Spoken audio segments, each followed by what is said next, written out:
Good morning, Cowboy Jim, Fort McMurray, Alberta, Canada.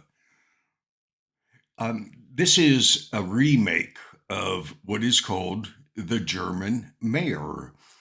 She was a giant horse that was flown from Germany by some very wealthy people who had brought her over from Germany in order to jump at Spruce Meadows.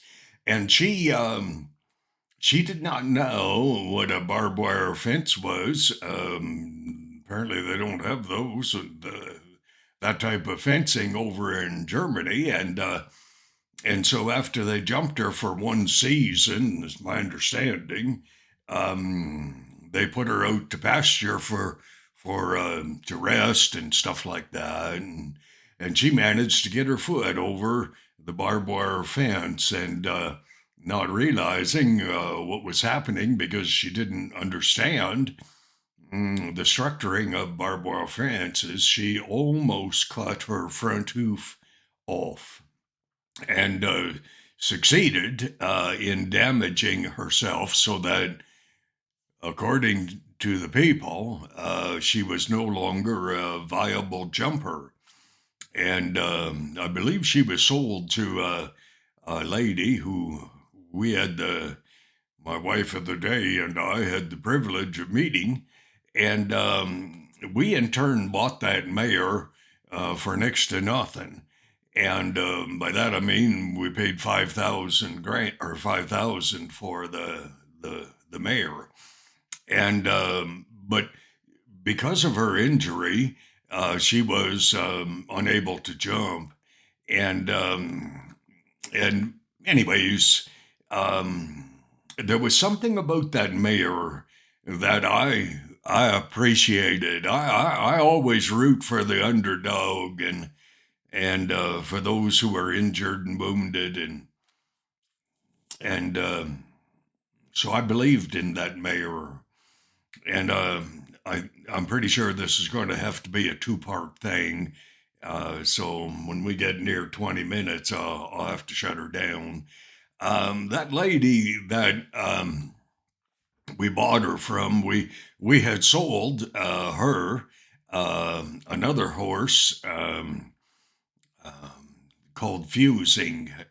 You see, we raise jumpers because an average jumper at age 4 or 5, you could get in somewhere between 25 and 35,000 for, and thus it was certainly a little more viable than selling a quarter horse or a paint, which I particularly like. And so that lady one day called me and she said, Jim,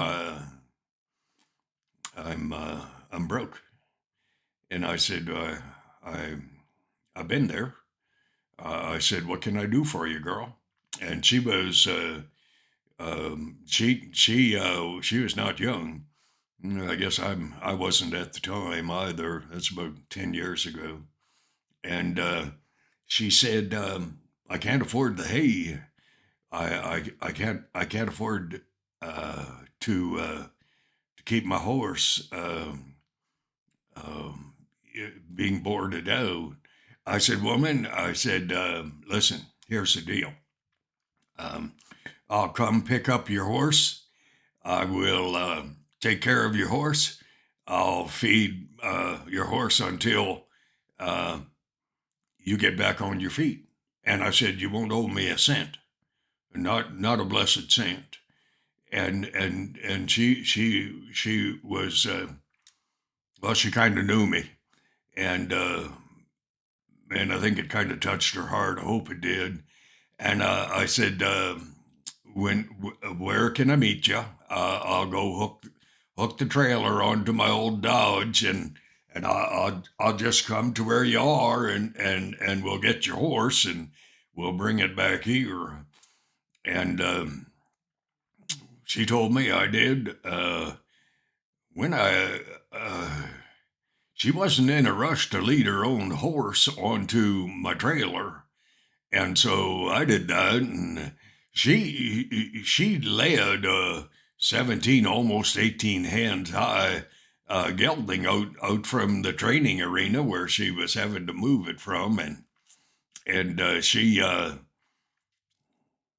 she didn't want to lead the horse herself, and that's interesting for me. And so I led that horse on the trailer and tied it up and so on. And I thought, this horse has been babied, and and it's not good for a horse to be treated like a princess. Well, especially if it's a gelding. But nonetheless, that was a joke. Um, a horse for a rancher is a working animal, equal to and probably better than a tractor. But a horse cannot be treated, as I said, like a princess. So, anyways, I we headed back to my little ranch that I shared with my ex-wife, and and I led that big tall horse off the trailer. She opened the fence, the gate, and and I thought, well, I mean, my mare, my German mare, and this big tall gelding, they knew each other, so that was a natural. So I thought, well, we'll just put him in with her, and I went to lead that big jerk off the trailer, and he was obnoxious, and that's the problem. People don't understand. You spoil your children, and they're going to become obnoxious, and you won't even want to be around them yourself, let alone the silly kid who is obnoxious, won't ever fit in life. No one will really long term appreciate them, and so actually you're doing an injustice to them by treating them and pampering them like they're something more than they are. Anyway, same thing with that big horse. Now, that horse she had paid $25,000 for, and he could jump a house, eh? I mean, he could jump a house, not literally but figuratively. And so I led him into the pen where that giant German mare was, and I was trying to take the rope halter off the $25,000 horse. The rope halter would have cost $7 on a good day, and I was struggling with it. And I mean, I was having a hard time. And while I was trying to, I mean, the thing was so tall, I was trying to get the halter off its stupid head. And I heard the big mare come up to him, and I thought, well, that's not a big deal. And I was quite preoccupied with the emotion of the moment because I am not a patient man, apparently. Well, I'm not. Anyways, the big mare, I didn't get the halter undone, and the big mare, I heard her make a noise, and I kind of looked at her, and she spun and drop kicked me across my back and and drove me straight into the ground. I don't know how that works. I opened my eyes, and there above me were the mayor's teats. Her momentum, the power of her kick, uh, took her straight over top of me. And she decided to leave. Fortunately, I had not been killed yet, fortunately. And she jumped, and at the same time, she kicked me again. And this time she tagged my left arm and put a little hairline crack from the shoulder down to the elbow. and slapped me in the face, in the side of the head, kind of wrecked my nose. You see, this nose, I'd had that fixed a long time ago. Well, it had been bad. It's not good now. And she took off. Well, I had let that tall horse, the gelding, go, and they ran down the line of the fence line, came back, and the little lady, she's standing on the other side of the gate, trying to keep the horses in, and she said, "Jim, you gotta get up. She's gonna kill you." And I told her, I said, "Lady, I'm doing my best." And they ran up to me again, and this time she didn't kick me, which was kind of a nice thing, friendly gesture. And I crawled over to the fence, and I got a grip on the gate.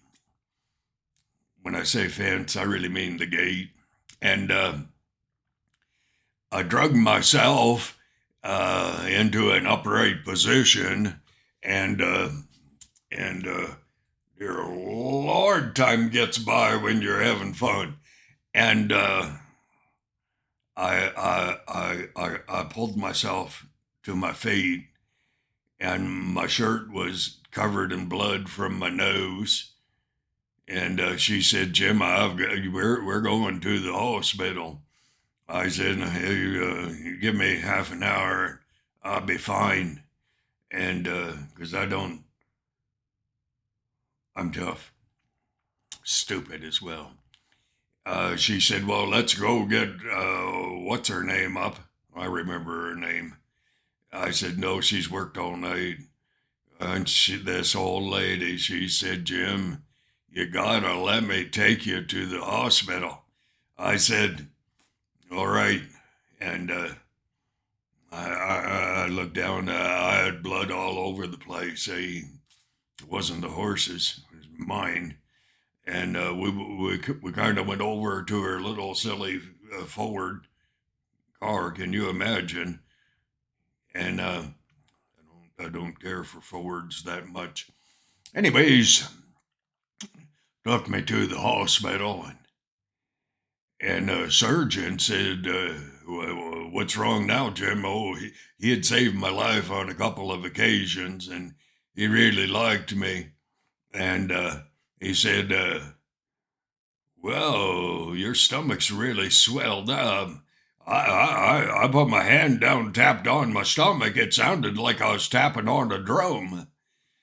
And he says, and I explained what happened as best I could. And he said, we have to get you to Calgary now. And so he called for stars, and I thought, "Oh dear God, don't let that happen. I don't mind flying if I'm driving, but I don't know how to drive a chopper." And but the chopper, the stars chopper used to fly over our little ranch from Black Diamond Hospital to whatever hospital in Calgary, and I'd always stop, take my hat off, and ask God to keep the person alive long enough that they could get help.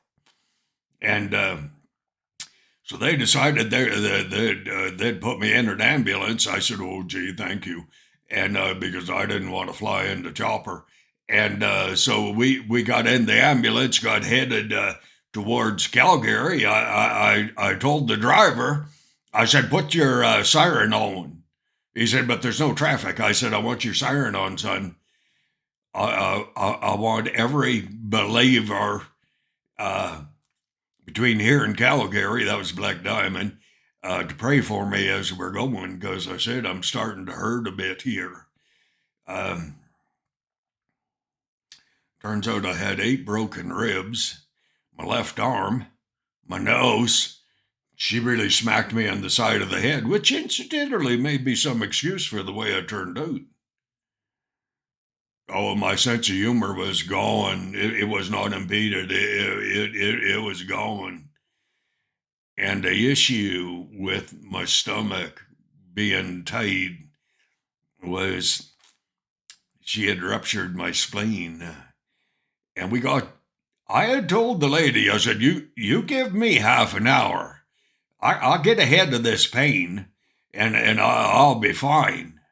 Well, thank God that old girl, she insisted, and I don't argue with women much at all. And they wheeled me into uh, hmm, Rocky View Hospital. That was the closest one. And two little surgeons come over, and one was Chinese or Asian, and I thought, boy, you're the dude that I want to operate on me. And the other was kind of a white guy who was short. Well, they were both short. Well, I wasn't much taller than either one, if I were. And they said, well, we're waiting for another guy who's supposed to come by stars from Black Diamond. I thought, come on, people. How many people get kicked by a horse and rupture their spleen?